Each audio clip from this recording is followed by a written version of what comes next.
Hey everyone, look at this! I unlocked the Tour de Zwift cap.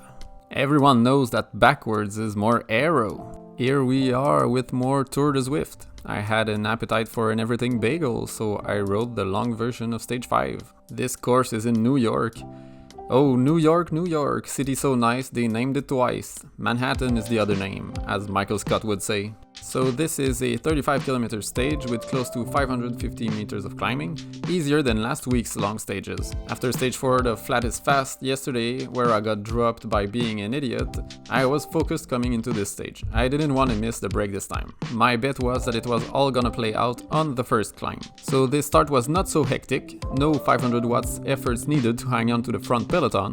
So after a right turn onto the first climb, here would start the real test. The first part averages around 6-7%, followed by a flat section, then a right turn for a steep section. This segment is the start of the New York KOM, and the pitch there reaches 15% grade. Little scary moment there, riders were going strong, but I caught them back up on the next bump. That was the start of another New York KOM, a 1.1 kilometer climb averaging 5.7%.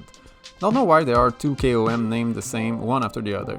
I had lost ground for a while on the climb, but I knew there was another 15% pitch coming up, so I saved some energy for that. One more surge and we are over the bump. And that big effort resulted in a personal record, hell yeah! There was a cost to making up the KOM in the top 25. After reviewing the analysis on Strava with the sauce extension, we can see my W prime, or work above threshold battery if you will, almost all depleted. I was just in luck as I was now set for a long downhill section and some recovery time. Along the descent, a few riders formed a little blob. It felt so nice not to ride solo after flat is fast stage 4.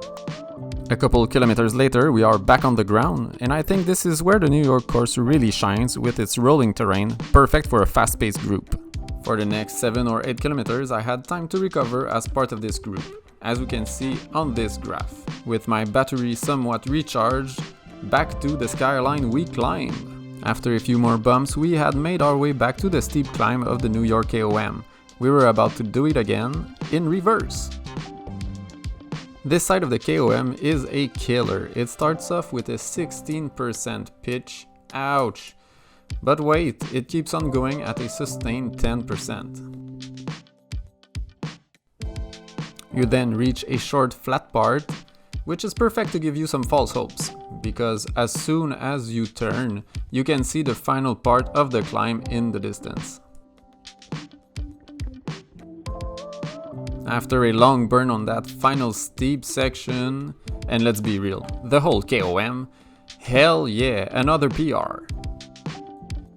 Ah, and the sweet, oh so sweet descent follows. Back on the ground again for more rolling terrain with a nice group of riders. This group was going to be the final selection for the upcoming last 2 kilometers. Our little bunch was heading for a sprint finish. By that point I had time to recover some more, as we can see on the Strava W prime graph. I was ready to give it my all this time. Going into the final 400 meters, a first rider unleashed his inner beast, and as soon as I realized he was going, I activated my aero power-up and jumped on the pedals. My time to sprint now. Pushing over 600 watts, I distanced the rest of the group just enough to get myself a nice top 20 finish for the stage. This one felt really good, and I was especially glad to have been able to hang on to the front group all the way through. I hope you enjoyed this video. Cheers!